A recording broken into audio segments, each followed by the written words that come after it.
Dear students, हम देख रहे हैं एनएस प्रैक्टिस सेट 2। इससे पहले प्रैक्टिस सेट 1 का हमने सॉल्यूशन बना दिया था और उसके बाद में मॉक टेस्ट जो 1 था उसका भी सॉल्यूशन बना दिया है। उसकी लिंक इसी वीडियो के डिस्क्रिप्शन बॉक्स में है। सेट 2 आप देख रहे हैं, सेट 3 भी मैं इसके बाद में अपलोड करने वाला हूँ। तो चलिए स्टार्ट करते हैं।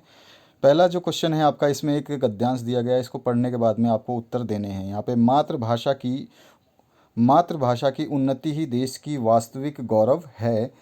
यदि देश को उन्नति के मार्ग पर ले जाना है तो सर्वप्रथम मातृभाषा को ही महत्व देना चाहिए। जो लोग विदेशी भाषा को महत्व देकर देश को उन्नति के शिखर पर ले जाना चाहते हैं, वे उस व्यक्ति के समान मूर्ख हैं जो बिना किसी वास्तविक प्रकाश के सहारे अंधकार में अपनी इच्छित वस्तुओं को पाने के लिए प्रयत्न करता रहता है। अतः देशवासियों को चाहिए कि वे मातृभाषा की उन्नति पर ध्यान दें। याद रखें कि अपनी मातृभाषा की उन्नति से ही देश व समाज की उन्नति जुड़ी हुई है। मातृभाषा राष्ट्र के सभी लोगों को एक सूत्र में बांधती है, साथ ही साथ उनमें एकता और प्रेम जगाती है। मातृभाषा देश की आत्मा के समान होती है। ये आपका गद्यांश मातृभाषा के प्रभाव को लागू करने के लिए, उसको फॉलो करने के लिए और उसको आगे बढ़ाने के लिए दिया गया है और इसके आधार पर हम प्रश्नों के उत्तर देंगे। तो चलिए प्रश्न नंबर 1 से देखते हैं। इस जो हमने अभी पढ़ा इस गद्यांश में क्या बोला गया है। यदि देश को उन्नति के मार्ग पर ले जाना है तो सर्वप्रथम किसे महत्व देना होगा। तो अभी अभी हमने देखा मातृभाषा की ही उन्नति जो है देश की उन्नति है, तो बी ऑप्शन करेक्ट हो जाएगा। दूसरा क्वेश्चन है, गद्यांश में मातृभाषा को किसके समान कहा गया है। तो उसको गद्यांश को आत्मा के समान कहा गया है। आपने गद्यांश अगर पढ़ा है तो आपको ध्यान होगा। उसके बाद में नेक्स्ट जो क्वेश्चन है, मातृभाषा की उन्नति से किसकी उन्नति जुड़ी हुई है। तो इससे देश की भी उन्नति है और समाज की भी उन्नति है, तो विकल्प सी हो जाएगा सही। मातृभाषा शब्द किन दो शब्दों के मेल से बना है। तो डी ऑप्शन इसमें करेक्ट हो जाएगा, मातृ प्लस भाषा। उसके बाद आते हैं नेक्स्ट क्वेश्चन पे। नेक्स्ट क्वेश्चन में पूछा गया, कौन सा व्यक्ति उस मूर्ख के समान है जो बिना किसी वास्तविक प्रकाश के सहारे अंधकार में अपनी इच्छित वस्तुओं को पाने के लिए प्रयत्न करता रहता है। तो विदेशी भाषा को महत्व देने वाला, जो अपनी मातृभाषा से प्यार नहीं करता। उसके बाद आते हैं नेक्स्ट क्वेश्चन की तरफ। नीचे दिए गए कविता के अंश को आपको पढ़ना है, उसके बाद में प्रश्नों के उत्तर देने हैं। तो कविता जैसे हमने अभी ऊपर सारांश पढ़ा, तो यहाँ पे आप काव्यांश पढ़ सकते हैं। तो इसको आप आराम से पढ़ लेना, मैं आंसर्स आपको बता देता हूँ ताकि आपका समय जो है बचे और आप इसको पढ़ोगे तो आपको अच्छी तरह से याद रहेगा। नदी की धार कैसी है, इसमें आपको बताना है। तो नदी की धार आप जब देखोगे इस पैसेज के आंसर में, तो यहाँ पे मिलेगी टेढ़ी मेढ़ी। उसके बाद आते हैं नेक्स्ट क्वेश्चन की तरफ। 7वें क्वेश्चन में पूछा गया, गर्मी के मौसम में नदी में कितना पानी रहता है। तो इसमें घुटने भर पानी रहता है। कविता के इस अंश में नदी की क्या विशेषताएं हैं। तो नदी जो है टेढ़ी मेढ़ी धार वाली है, नदी के एक किनारे पर कांस खिले हुए हैं और तीसरा जो है इसमें नदी के किनारे ऊंचे हैं। तो सारे के सारे सही हैं, विकल्प सारे सही हैं, डी ऑप्शन करेक्ट हो जाएगा। और झकाझक बालू का समानार्थी शब्द जो है स्वच्छ, जो है हम बोल सकते हैं झकाझक मतलब बहुत बढ़िया साफ। इसके बाद में आते हैं 10वें क्वेश्चन पे। 10वां क्वेश्चन है, कौन सा शब्दों का जोड़ा सुमेलित है। सुमेलित मतलब कि मिला हुआ। अच्छा, तो मैना चिकपिक चिकपिक और दूसरा है सियार हुआ हुआ। तो यहाँ पर अगर आप देखेंगे तो ऐसा बोलते हैं कि नहीं बोलते हैं। तो यहाँ पर आप मैना की आवाज़ आप सुनेंगे और सियार की जब सुनेंगे तो आपको ऐसा ही लगेगा। तो यहाँ पर जो है आप विकल्प जो है ए और बी दोनों सही हो जाएगा। उसके बाद नीचे दिए गए गद्यांश को फिर से आपको पढ़ना है और उसके बाद में यहाँ पे आंसर्स देने हैं। मनुष्य एक सामाजिक प्राणी है, ये वाला पैसेज कई बार आया हुआ है, तो इसको थोड़ा सा ध्यान रखना है आपको। और समाज में रहने के लिए किसी न किसी साथी की आवश्यकता होती है। एकाकी जीवन विधाता का मित्रता का महत्वपूर्ण स्थान है। यहाँ पर फिर इसके बाद में मित्रता के लिए विचारों का साम्य होना आवश्यक है। सच्ची मित्रता कामधेनु के समान होती है, जो एक बार मिल जाए तो किसी वस्तु की कमी महसूस नहीं होने देती। एक सच्चा मित्र अंधकार की जगह रोशनी प्रदान करता है, वह हमारे निराश मन में आशा का संचार करता है। मित्रता केवल दिखाने या वाक पटुता के आधार पर नहीं, करनी चाहिए। एक सच्चा मित्र दुख सुख में साथ देने वाला होता है।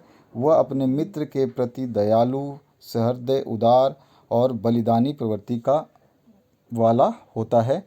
मित्रता मनुष्य में विवेक, साहस और नैतिक गुणों का संचार करती है। मित्रता जो है आपकी सच्ची मित्रता मनुष्य की उन्नति का पथ जो है निश्चित करती है, जबकि स्वार्थवश की गई मित्रता अवनति का कारण बनती है। तो ये पैसेज में बताया गया मित्रता के बारे में। तो पहले क्वेश्चन से स्टार्ट करते हैं। गद्यांश के अनुसार विधाता का अभिशाप क्या है? तो एकाकी जीवन जो है वो एक अभिशाप माना गया है। ठीक है, यहाँ पे देखो आप लिखा हुआ है विधाता का अभिशाप। अब दूसरा क्वेश्चन है, मित्रता मनुष्य में किस गुण का संचार करती है? तो वो विवेक बनाती है, साहस बनाती है और नैतिकता भी सिखाती है। तो सभी गुणों का संचार करती है। डी ऑप्शन करेक्ट हो जाएगा। 13वां क्वेश्चन है, सच्चा मित्र अपने मित्र के प्रति कौन सी प्रवृत्ति नहीं रखता? तो वह सच्चा मित्र कभी भी अकर्मण्य यानी कि उसके साथ धोखेबाजी का कुछ भी ऐसा नहीं रखता। और 14वां क्वेश्चन है, इसमें सच्ची मित्रता की तुलना किससे की गई है? तो इसकी तुलना जो कामधेनु से की गई है, कामधेनु के समान बताया गया है। अंश में आए शब्द सामाजिक में कौन सा प्रत्यय है? तो इसमें इक प्रत्यय से समाज प्लस इक से सामाजिक बना है। तो यहाँ बी ऑप्शन करेक्ट हो जाएगा। 16वां क्वेश्चन हम देखते हैं, मैथ का स्टार्ट है यहाँ से। 14 + 8 + 5 का दशमलव रूप आपको लिखना है। तो यानी कि 14 प्लस में 8/10 है तो 8/10 को हम 0.8 लिख सकते हैं। प्लस में 5/10 है तो 5/10 को 0.5 लिख सकते हैं। भाग दे देंगे तो हम इतना ही आएगा। अब इनको जोड़ लेंगे तो इनको जोड़ने पे आएगा हमारा 15.3। तो डी ऑप्शन इसमें करेक्ट हो जाएगा। उसके बाद नेक्स्ट क्वेश्चन है, वृत्त, पंचभुज और षष्ठभुज में सबसे कम शीर्ष वाली आकृति कौन है? तो सबसे ज़्यादा शीर्ष किस में होंगे? षटभुज में या वृत्त में। ये सबसे ज़्यादा होंगे षटभुज में, उसके बाद में पंचभुज में और उसके बाद में आएंगे वृत्त में। तो सबसे कम किस में हो रहे हैं? आपके आकृति में जो शीर्ष हैं वो वृत्त में हो रही है। तो सी ऑप्शन इसमें करेक्ट हो जाएगा। उसके बाद आता है 42 मीटर, 49 मीटर तथा 63 मीटर लंबाई की 3 रस्सी है। वह बड़ी से बड़ी लंबाई की माप क्या होगी जिससे तीनों रस्सियों को पूरा का पूरा बांटा जा सके? तो यहाँ पर देखिए, बांटा जा सके, मापा जा सके, जो भी है। तो यहाँ पर सबसे जो लंबाई होगी बड़ी से बड़ी, वो लंबाई होगी आपकी 7। ठीक है, 7 इन सभी का कॉमन है। इसमें 7, इसमें भी 7, इसमें भी 7। ठीक है, जो कॉमन होगा वही हम लिखेंगे, बाकी हम नहीं लिख सकते हैं। तो ये हमें ध्यान रखना होता है। ठीक है, उसके बाद आते हैं नेक्स्ट क्वेश्चन की तरफ, जो है 19 नंबर। आंकड़ा दिया गया है 20, 26, 21, 18, 17, 20, 25, 16 का परिसर निम्नलिखित में से क्या होगा? तो इसका परिसर जो है आपको देखेंगे कितने हो जाएंगे टोटल। देखिए 1 2 3 4 5 6 7 8 9 और यहाँ पर जो है आपका परिसर जो है 9 आ गया और n+1 हो जाएगा आपका। तो कितना हो जाता है 10। तो आंकड़ा जो है 1 2 3 4 5 6 7 8 9 और यहाँ पे जो आंसर हो जाएगा ये 10 हो जाएगा। तो ये इसका आंसर हो गया। इसके बाद आते हैं नेक्स्ट क्वेश्चन, जो है क्वेश्चन नंबर जो है आपका 20वां। 3x + 5 = 20 में x का मान आपको निकालना है। तो 3x आपको दिया हुआ है, प्लस में 5 है, तो हम यहाँ पे =20 और 5 को इधर से उठा करके इधर लाएंगे 20 के साइड में, तो -5 हो जाएगा। यहाँ पर आप इसको सॉल्व करेंगे तो ये हो जाएगा आपका 15 और 15 हो जाएगा, ये हो जाएगा 3x के बराबर। और x निकालेंगे तो यहाँ से 15 लिखेंगे और 15 को डिवाइड कर देंगे 3 से, तो 3 × 5 = 15। तो यहाँ पर आपका 5 जो है x की वैल्यू आएगी। ए ऑप्शन करेक्ट हो जाएगा। इसके बाद आते हैं, एक आयताकार क्षेत्र की लंबाई व चौड़ाई 3:2 के अनुपात में है। यदि परिमाप जो है 240 है तो आयत का क्षेत्रफल आपको बताना है। तो इसमें सिंपल है, क्या करना है, आपको बोला क्या गया है कि एक आयत है और इसका एक हिस्सा जो है 2 का है और एक हिस्सा 3 का है। ये अनुपात दिया है लंबाई चौड़ाई का। और इसका परिमाप यानी कि ये टोटल लंबाई यहाँ से यहाँ तक, एक जगह से खड़े हुई है, यहाँ से चलेंगे हम इस साइड में, ऐसे चलते हुए वापस ऐसे घूम के वापस आ गए। तो ये जो बाहर की बाउंड्री होती है परिमाप होती है, ये दे रखा है 240। तो मुझे पता है कि यहाँ पर जो है अनुपात इसका कितना है, ये मान लीजिए हमने माना है इसका कि ये आपका x इसकी है और x इसकी है। तो यहाँ पे हो गया देखो 2x और इधर भी 2x आएगा, चौड़ाई उतनी ही है। और इधर अगर 3x है तो इधर भी आ जाएगा 3x ही। ठीक है, तो हमारे पास टोटल परिमाप का अगर बात करें तो ये आपको दिया गया है, क्या है, 2 और 2x, 4x हो गया। तो यहाँ पे 4x और प्लस में 3 3 6x बराबर ये आपको दिया हुआ है परिमाप। मान ले तो हम x ना, दोनों x ना एक y मान लेते हैं तो ज़्यादा इजी रहेगा। ठीक है, एक y मान लेते हैं तो क्योंकि आपकी लंबाई और चौड़ाई अलग अलग है, तो यहाँ पे हम इसको, ये 2x है तो ये 3y है, ये है आपको दिया हुआ। ठीक है, तो यहाँ पर आपको आयत का क्षेत्र का जो लंबाई और चौड़ाई, हाँ ठीक है, तो यहाँ पर आपका जो परिमाप दे रखा है, यानी कि इस टोटल की लंबाई जो है ये 240 मीटर दे रखी होगी। तो यहाँ पे पहले ये 2x है तो ये भी 2x होगा, यानी 2 दूनी 4x, प्लस में आ गया आपका 3y इधर है तो 3y इधर हो गया, तो ये हो गया आपका 6y। ये कितना हो गया आपका टोटल परिमाप कितना दे रखा है, 240, 240 ये परिमाप दे रखा है। ठीक है, हमें क्षेत्रफल निकालना है। क्षेत्रफल का फॉर्मूला जो होता है लंबाई गुणा चौड़ाई होता है, लंबाई गुणा चौड़ाई। तो हमें चौड़ाई पहले निकालनी होगी, लंबाई निकालनी होगी कितना है, उसके बाद में हम करेंगे इसका। तो यहाँ पर देखिए, तो इसकी लंबाई चौड़ाई निकाल लेते हैं। तो यहाँ पर हमको निकालने के लिए, जैसे मैंने बताया आपको कि 3:2 के अनुपात में है, तो 3:2, जैसे हमने अभी मैंने बताया था कि ये आपका कितना हो गया 3, तो ये भी 3 होगा, ये आपका 2 है तो ये भी 2 होगा। तो टोटल कितना हो जाएगा, 3 और 3 6, 2 8 और 2 10, तो 10x हमारा टोटल हो गया। ये दे रखा है परिमाप, यानी कि टोटल ये लंबाई दे रखी है 240। तो x बराबर, यानी कि x कितना आ जाएगा हमारा, x आ जाएगा यहाँ पर 240, 0 से 0 हटा देंगे, 24 आ जाएगा x।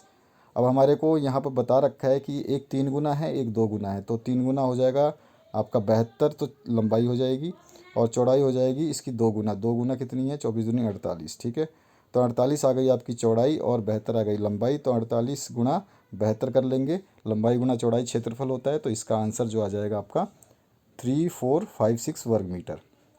22 नंबर जो क्वेश्चन है, इसमें एक अंडर रूट ये दिया है, एक अंडर रूट ये दिया है, एक अंडर रूट ये दिया है, सभी के अंडर रूट निकाल लेंगे। अंडर रूट तो निकालना आता होगा, सबको जोड़ देंगे तो फिर हमारे पास जो इसका आंसर आ जाएगा हो जाएगा 16। उसके बाद आते हैं नेक्स्ट क्वेश्चन की तरफ। इसका क्वेश्चन जो है आपका 2n इंटू 2 है, अपॉन में 2 -3 है, बराबर में दे रखा है 2 18, तो n की वैल्यू बतानी है। तो सिंपल है, इसमें कुछ नहीं करना आपको, 2n तो दिया हुआ है आपको, और इंटू में आपका 2 है, और यहाँ पर 2 जो -3 है नीचे, ये ऊपर जाएगा तो 2 हो जाएगी। ठीक है, तो ये हो गया आपका 2 और यहाँ दे रखा है आपको बराबर में 2 18। ठीक है, 2 18। तो यहाँ पर देखिए, ये n यहीं छोड़ देंगे और इस सारे को उधर ले जाते हैं दूसरी तरफ। तो दूसरी तरफ ले जाते हैं तो क्या हो जाएगा आपका 2n यहीं छोड़ दूंगा, 2n, और यहाँ पे जो हो जाएगा आपका इस साइड लेके आएंगे तो ये हो जाएगा 2 18।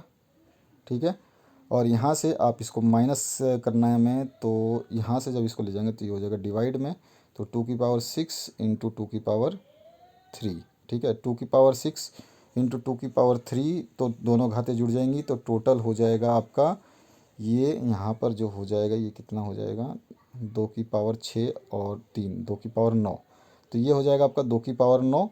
ठीक है, और यहाँ पर ऊपर 2 18 है, तो हम 2 18 मतलब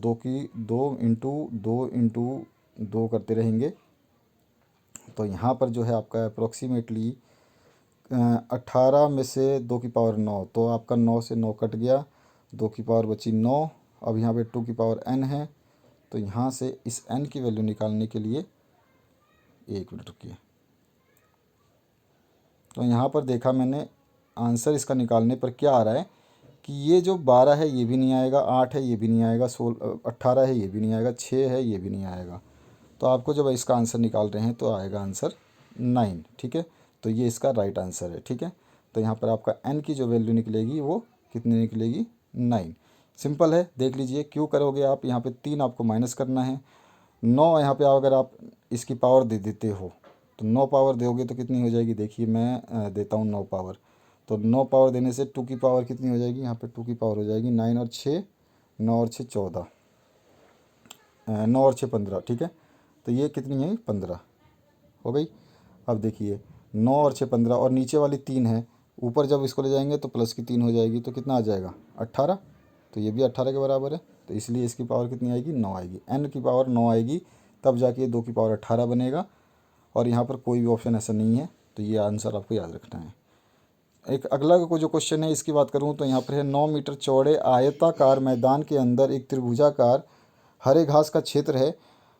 अगर आयत का परिमाप जो दे रखा है 50 हो तो हरे भाग का क्षेत्रफल आपको बताना है। तो इसका परिमाप जो है यानी कि यहाँ से लेके ये लंबाई फिर से वही चौड़ाई और ये चौड़ाई, इन सबको मिलाकर के 50 बता रखा है इसने।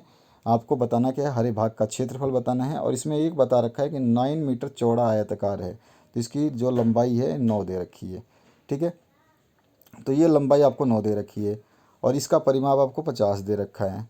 और ये वाली आपको चौड़ाई जब तक निकालोगे नहीं तो आप इसका क्षेत्रफल बता नहीं सकते, तो ये चौड़ाई निकालनी पड़ेगी। तो 9 ये है, तो 9 का ये 9 ये हो जाएगा, यानी कि 9 9 18 हो गया है ना। ये और 9 और ये 9 18 हो गया। यहाँ पर ये कितना है आपका टोटल कितना है 50। ठीक है, तो 50 में से 18 को माइनस कर देते हैं, तो 50 को 18 में से माइनस करेंगे तो आ जाएगा 32। 32 का ये प्लस ये आ गया, तो आधा आधा कितना हो जाएगा, ये हो जाएगा 16 और ये हो जाएगा 16। ठीक है, अब हमारे को क्या पूछ रहा है ये, इसका हमें क्षेत्रफल बताना है हरे घास का। तो हमारे पास इस हरे घास की जो ऊंचाई है वो 9 दे रखी है और लंबाई हमने देखी है कितनी है 16। तो 1/2 आधार गुणा ऊंचाई, आधार हमने 16 लिया है तो 16 और गुणा ऊंचाई कितनी है 9, तो 9 कर देंगे। 2 से 8 बार में चला जाएगा और 8 को ये 8 × 9 कर देंगे, 8 तो 8 9 72 वर्ग मीटर, डी ऑप्शन करेक्ट हो जाएगा। तो ये हो गया इसका आंसर। 25 नंबर जो क्वेश्चन है, एक समबाहु त्रिभुज का परिमाप जो है 36 सेंटीमीटर है और शीर्ष के पर जो लंब है वो है आपका 10.4 सेंटीमीटर। इस त्रिभुज का क्षेत्रफल आपको बताना है। तो त्रिभुज का परिमाप आपको दे रखा है और शीर्ष पर लंब दे रखा है, आपको पता ही है इसका फॉर्मूला, डायरेक्ट निकालोगे तो 62.4 वर्ग सेंटीमीटर आ जाएगा। 26 नंबर जो क्वेश्चन है इसमें दिया गया है 25-802 में खाली स्थान पर कौन सी संख्या भरने पर यह 3 से पूर्णतः विभाजित हो जाएगी। तो यहाँ पे अगर आप 4 भरते हो तो इसको 3 से भाग दे के देखना, पूरा चला जाएगा। 1 भरते हो तो भी 3 से भाग देना, तो भी चला जाएगा। 7 भरते हो इसमें 3 से भाग देना, तो भी चला जाएगा, यानी कि सारे के सारे ऑप्शन सही हैं। उसके बाद यहाँ पे आता है संख्या रेखा देखकर बताइए कि कौन सही है और कौन सा विकल्प जो आपका नहीं है। तो यहाँ पर हम देखेंगे तो सही आंसर जो है बी ऑप्शन है, 9 से ए छोटा है। 9 से बोल रहा है कि ए छोटा है जबकि ए बड़ा है। ठीक है, तो यहाँ पे पूछा है संख्या रेखा को देकर बताइए कि कौन सही नहीं सही विकल्प सा, कौन सही विकल्प नहीं है। तो यहाँ पर बी ऑप्शन सही नहीं है क्योंकि इसमें आपसे बोल रहा है कि 9 से छोटा ए है जबकि आगे वाली इधर वाली लाइनें क्या होती है, बड़ी होती हैं। इसके बाद आते हैं 28 नंबर क्वेश्चन पे, दिए गए आयत और त्रिभुज से बनी आकृति का क्षेत्रफल क्या होगा। तो सबसे पहले मैं त्रिभुज का निकालूंगा, तो अभी देखो आपको त्रिभुज का निकालने के लिए क्या करना पड़ेगा, यहाँ तक के हिस्से को बताना पड़ेगा कि ये त्रिभुज का ये कितना है। तो त्रिभुज का ये तो टोटल तो 16, ये चतुर्भुज का जो है आपका यानी कि आयत जो है इसका टोटल 16 है। 16 में से 8 इतना है, तो बचा हुआ कितना होगा, तो 16 में से 8 घटा लेंगे तो हमारे पास 6 आ जाएगा। ठीक है ना, 8 आ जाएगा। ठीक है, 8 और 8 16, तो ये भी 8 है। तो ये हिस्सा 8 है। लंबाई आपको जो ऊंचाई है 6 दे रखी है, तो 1/2 गुणा लंबाई कितनी है आपकी 8 गुणा में ऊंचाई कितनी है 6। तो त्रिभुज का निकाल लिया तो ये आ जाएगा 6 × 24। इसका तो आ गया हमारे पास 24 वर्ग मीटर। ठीक है, वर्ग सेंटीमीटर। और इसका आयत का कितना हो जाएगा, तो 16 तो टोटल है और आपके पास 4 जो है ये क्या है इसकी वो है चौड़ाई, तो 16 × 4 64 हो जाएगा। 64 ये हो गया। ठीक है, इसको दोनों को गुणा करेंगे तो आयत का निकल जाएगा और त्रिभुज का मैंने 24 निकाल लिया। 64 + 24 8 और 8 88 88 सेंटीमीटर स्क्वायर आएगा। इसमें भी आंसर नहीं है, ये इसमें कोई भी आंसर गलत है सारे। ठीक है, आगे आते हैं। एक गांव की आबादी जो है 26,000 थी, अब 25,480 हो गई है। जनसंख्या में कितने प्रतिशत की कमी हुई है।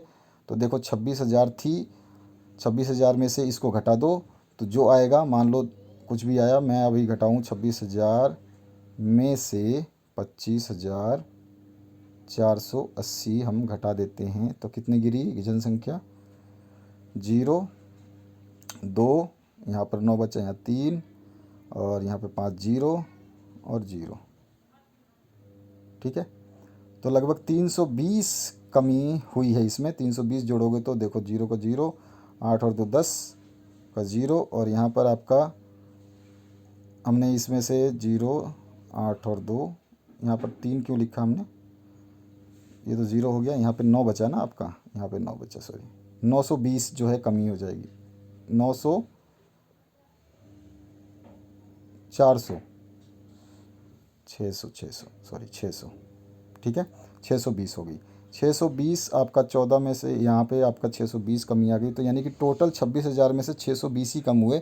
तो 26,000 में से 620 आए हमारे पास। तो 620 को मैं क्या करता हूँ,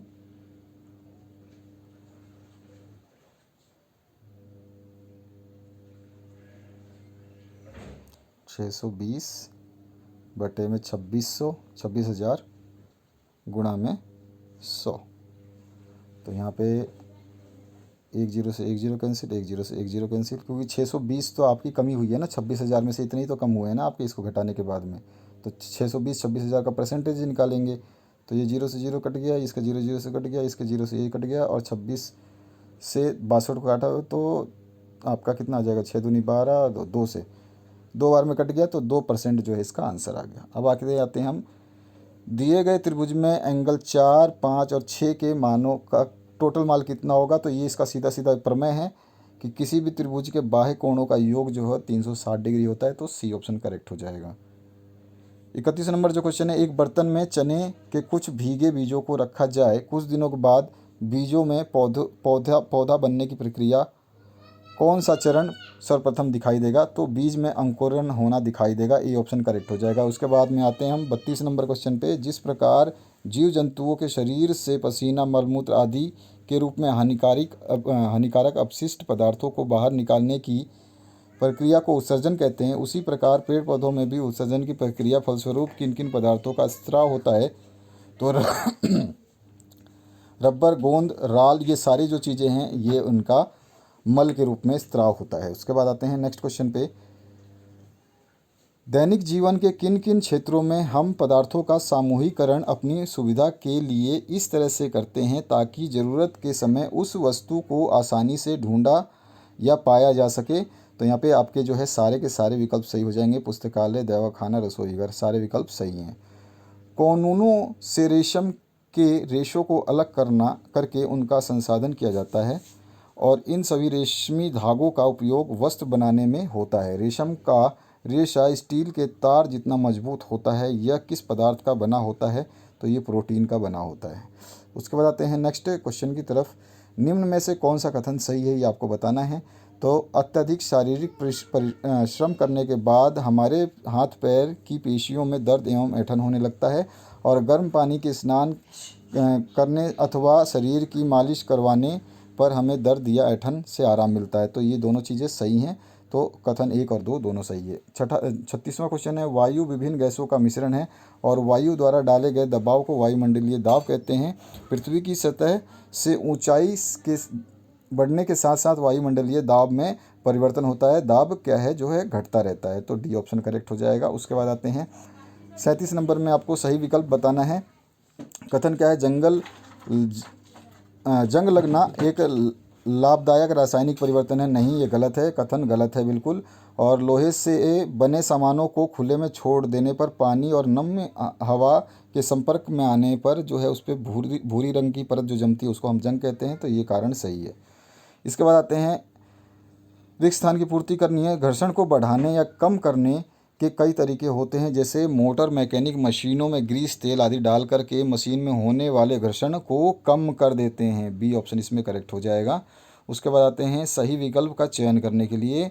तो इस रंग बिरंगे संसार को और अपने चारों ओर स्थित विभिन्न वस्तुओं को हम अपनी आँखों की सहायता से देख पाते हैं, जो कि मानव शरीर का एक प्रमुख ज्ञान केंद्र होता है। और कारण है, अंधेरे में हम वस्तुओं को देख पाते हैं क्योंकि वस्तुओं को देखने के लिए प्रकाश का प्रमुख आवश्यक नहीं है। तो ये तो बिल्कुल गलत है, आवश्यक नहीं है, तो ये गलत हो जाएगा और ऊपर वाला सही हो जाएगा। सी ऑप्शन करेक्ट है।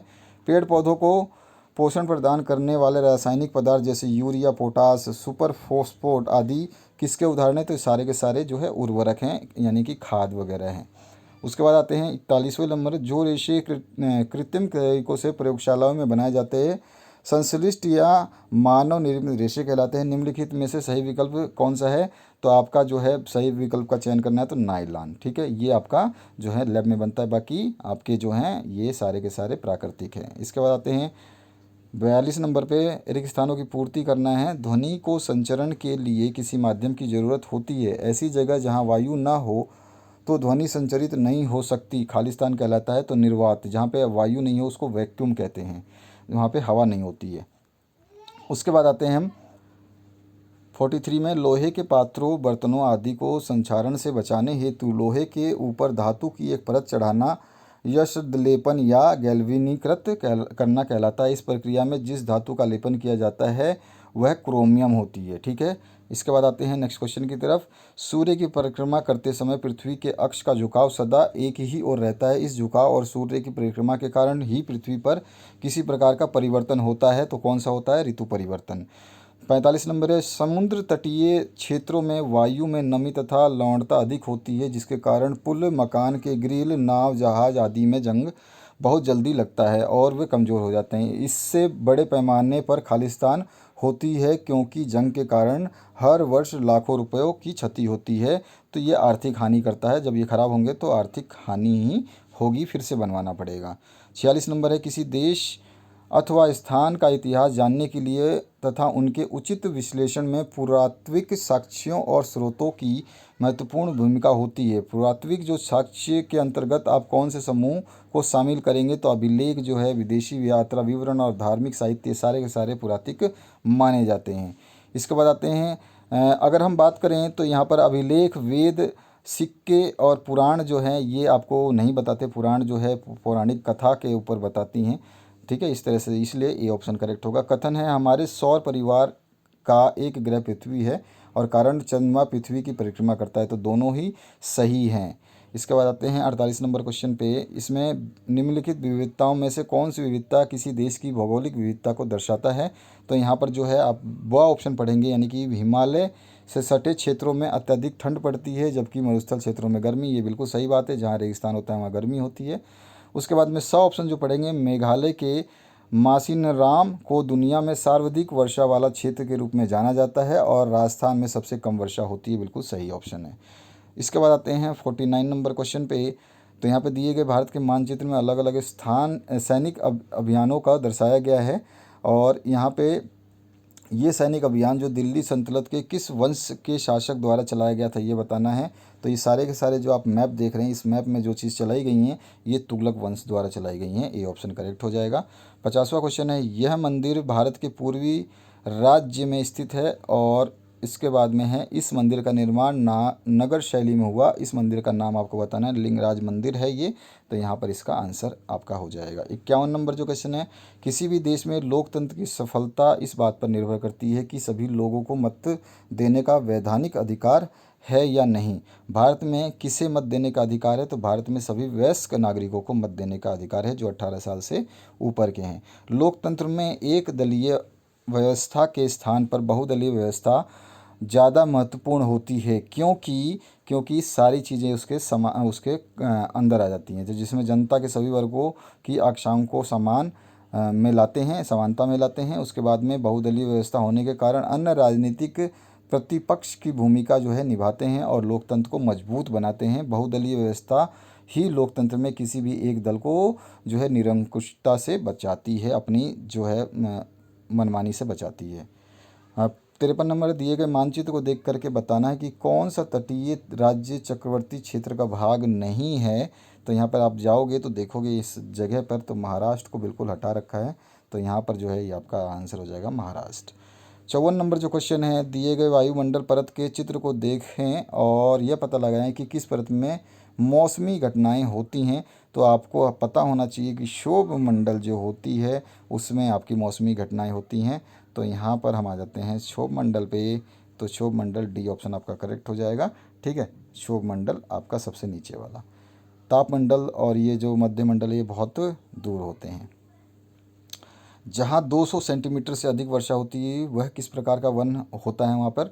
तो उष्णकटिबंधीय वन होता है और वन होता है। उसके बाद में आपका जो 1857 के विद्रोह में संबंधित केंद्र और नायक के नाम दिए गए हैं, इसमें से गलत जोड़े का चयन करना है। तो दिल्ली अजीमुल्लाह, ये बिल्कुल गलत है। इसके बाद आते हैं नेक्स्ट।